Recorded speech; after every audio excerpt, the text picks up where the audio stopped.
So, all right, so speaking from a sort of strange thing going on in to get into this world. Oh, I love this world. I fell in love with Stephenie's book. I started reading it. I'm there. I want to be there. I want to live it. I want to do it. Where you get Did you already know about how nuts it was to start when you signed on? I didn't know it was going to be this crazy. I don't think she did. Well, by the time it got to the movie, you already knew that it was insane.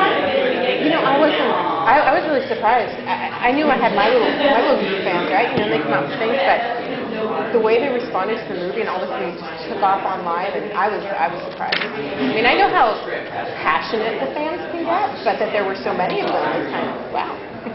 I'm curious. It's cool that it's so creative for people that they're making their own like trailers and songs and writing their own things. I mean, it's kind of like great with creative explosion. I think that's really exciting that you inspired that. I love their YouTube videos. These are fantastic. There's something new every day. There is. And I'm on there all the time, just looking at new stuff, and there's always something new that someone has, like new videos, pictures. You can lose a lot of time on there. Oh, absolutely. Yeah. That's a lot of work done. You know what I did want to ask is, I'm curious, this is sort of both of you can answer this question because it's, how do you feel having created this universe in a sense, how somebody else is taking it on, and how do you feel for the responsibility of taking on that universe and all that's going on?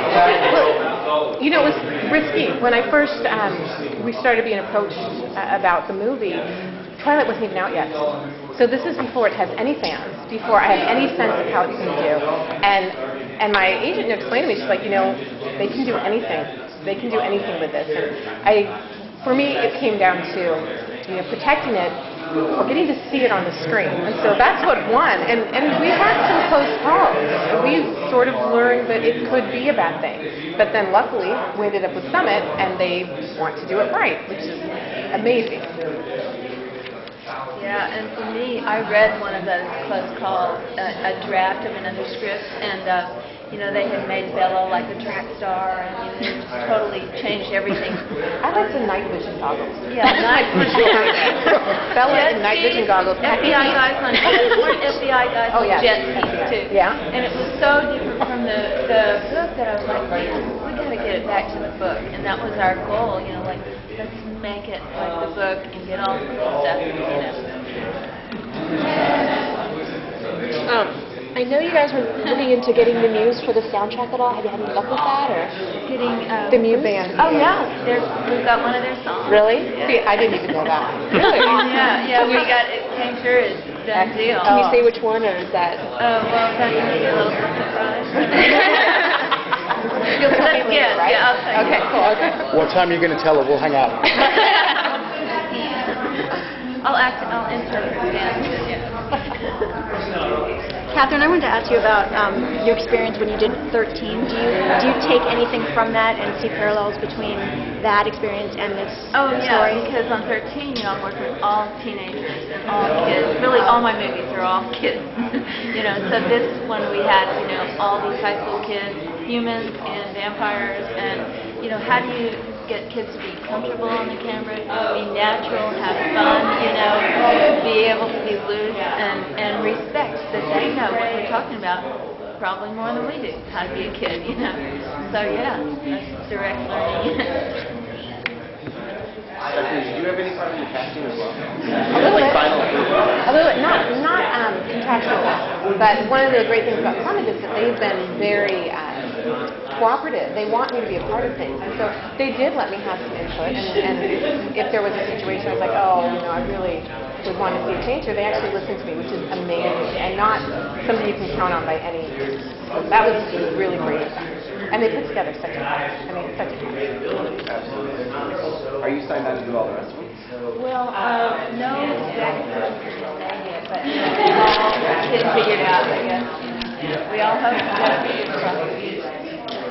The whole Buffy and Angel thing and the romance chick. No, I'm asking the reason because the whole, they think they call it the vampire chicklet. Is that what they call it? Whatever that expression is, the whole romantic thing. What is the appeal of this? I mean, because you see it, whether it's Dracula and his long lost love, and Buffy and Angel, and now vampires are sexy. They're not like big yellow zombies and, you know, mummies. They're sexy. say they're hot. You know?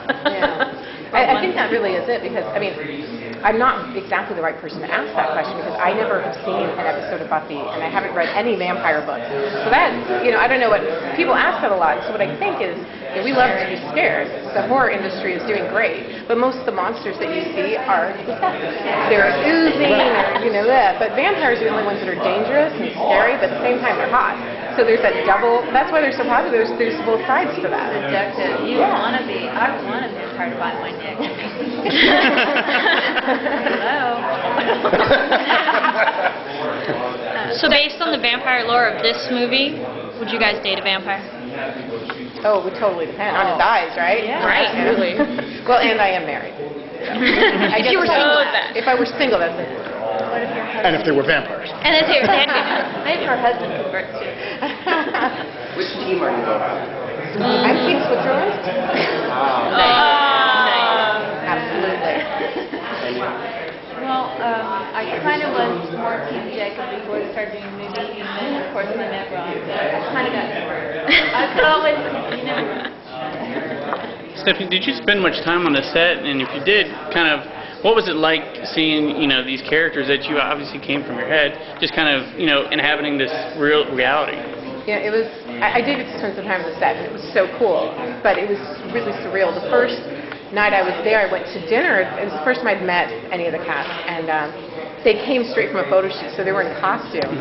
And there is nothing in the world like sitting down at a table with a bunch of people who are people you made up. It's just bizarre, and they looked amazing, and you're just trying to talk to people. And I kept wanting to call Peter Carlisle. It's like, so Peter. It was really, really weird, but exciting. I don't think I ate the whole time I was there because I was just so keyed up and nervous in my hands. that was a fun dinner. Stephenie, why did you decide to write this for a teen audience? I didn't. I did not write this for any audience at all. It was for me. So really, the core audience would be 29-year-old stay-at-home moms. But Last question, guys. Last question. it was just something that I think I kind of went naturally back to that time. The first time you fall in love, and to re-experience that through writing. But when they told me it was for teenagers, I'm like, oh, okay, cool, all right, works for me. How do you react when you see a cover of Entertainment Weekly that says, "Is she the next J.K. Rowling?" I get that a lot, a whole lot. And the one on one hand is so completely flattering. I mean, she is historically the most important author there's ever been, I think, just numbers wise. So that, but then at the same time, there's no way to ever really compare to that. And what I do is so different. I think the only thing we really have in common is that our fans are equally fanatical. She just has, a billion more of them. But I mean, it's flattering, but still, there's just no comparison. All right. Thank you all. Thank you. Hi. You too. Nice to meet you. Thank you. Thank you.